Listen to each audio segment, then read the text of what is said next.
Hi there. I'm sitting in my mama's house and I'm sitting with the lights off. It's got hot in the house. It's 93 degrees outside. I'm in Northern California. We haven't had much of a summertime here. It's been like cooler than normal temperatures. And today's like a really warm day outside.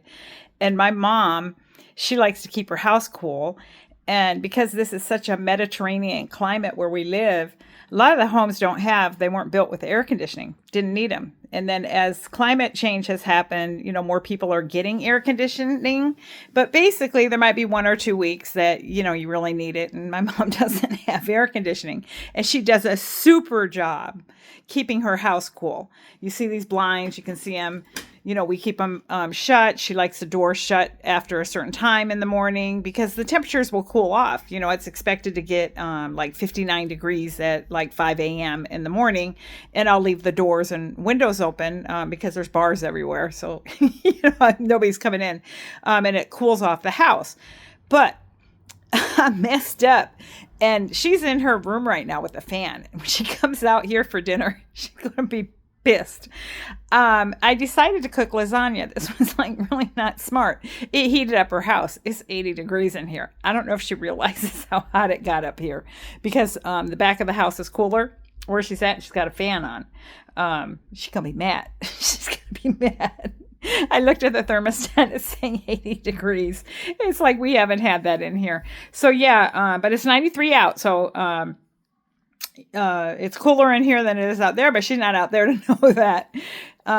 Anyway, a second note, somebody that I follow had commented, and I'll send him a message telling him I'm commenting on regarding, I have a little mobile home that I don't live in that has air conditioning, by the way, because when I bought it in 2005, my first summer there, it got 100 degrees inside. It's a whole different setup with the way the sun hits it, and it just was hot. And just the way the place was set up, and I have a big warehouse behind me, and there were these big trees that were blocking any type of wind or air circulation. The place got hot, so I had central air conditioning installed early on. One of the best decisions I had made. Now that they knocked the eucalyptus trees down, I actually there's winds, that come from the west and will blow through, and it does the same thing here when I open up my mom's back doors and front doors, so a nice breeze will come through. But right now, it's warm in here. But not compared to like I'm complaining. We got very little humidity in the area. It's not the same as like what people experience when they have heat and high humidity and they are like in a sauna. It's comfortable, but she just likes it a lot cooler. I call myself a weather wimp. She's beyond that. She's gotten too accustomed to easygoing weather. Anyway, so back to the mobile home. I visit it, I paint it, I'm keeping it up. But the rules and regulations of mobile home parks where I live, we cannot rent them out. We are not allowed to rent them out. If we rent them out, we will be evicted. And if we're evicted, we have to take our house with us. How do you take a house? They're not mobile. They're really not mobile. It's, mobile manufactured home. It's installed in there. They're not easy to move.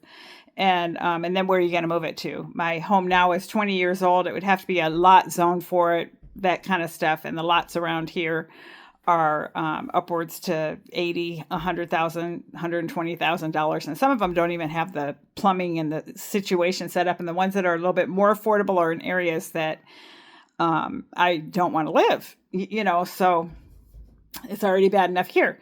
So, yes, we can't rent them out. Could I have a roommate there if I lived there? Absolutely. Could my daughter live there if she decided she wanted to come back to California and then I kind of live there, wink, wink. Yes, absolutely. But to be able to, rent it out to somebody, I can't do that. It's not allowed. And anybody that does like live with you, they're supposed to know who they are and run a credit check, all this crap. It's a lot of rules and regulations, which I did not know anything about upon moving there in 2005. The state of California, it's actually the is it Housing and Urban Development or something handles mobile home parks. So even something as simple as putting in an air conditioner. I had called up the air conditioning place, the top number one place in my city, and they put in the like just normal air conditioning. And then the state comes out like every so many years and they inspect the parks, and they were like, where's your paperwork and permits for this? They didn't file the right permits. It has to be filed through the state, not the city. And it became this big problem that they had to have the company that put it in run electrical checks that there was enough power in the house to be able to handle the air conditioner, the power pole, all this stuff to keep it and rules and regulations. And I have it. I kept it and got a waiver for having it. So I learned that, oh, okay, this is different. You have to go through the state. I made the same mistake, with the water heater. I ended up, the city did the permit and it was supposed to be the state, but that wasn't as big a deal. That's done with and fine.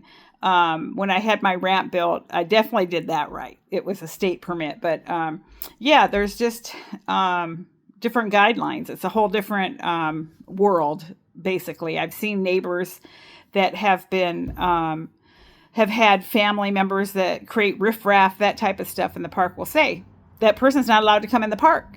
You need to tell them not to get a restraining order or something. They're not allowed on the property because we don't own the land. So the mobile home park owner can say, that person is not allowed. And then we've had people that have actually moved, like their grandchildren weren't allowed because maybe their grandchildren got involved in, some stuff that wasn't too good and they were bringing it into the park, the chaos, whatever. And it's like, grandma can't help it, and the grandchild's like a grown grandchild is acting like an idiot or a nephew or a whatever, doing stuff where people have had to move or be evicted. And then when you get evicted, they don't allow you to pay your land rent anymore, and then they can seize your property. So you got to sell it real quick, and they're really hard to sell because most people don't have a lot of cash and they're hard to finance. So right now, like we have a 1964 mobile home in our park that is under 500 square feet that's selling for like, I think 70 something thousand. My next door neighbor is an 80s mobile home, 2-bedroom, 1-bath, selling for like 139,000. The prices, like you think of these homes that when they were originally built, like were nothing, and they've gained like equity, mobile homes, because of the severe housing shortage in California. So, I'm sitting in just a regular normal house, nothing fancy, and a house in the same neighborhood as this that has a little bit less square footage. These are not big homes, is selling for $555,000. I mean, and so like that's nuts. It's nuts. The housing cost is nuts. But that's that. If I could rent it out, I would. I most definitely would. It would be hard though, because it's like, you got to be careful who you rent to, but it would be nice, it would be nice. But I also don't want to sell it because it's hard to find a place to live. And until I know what I'm doing and where I want to live, I just got to make sure I have a place to go to because I can't afford this house.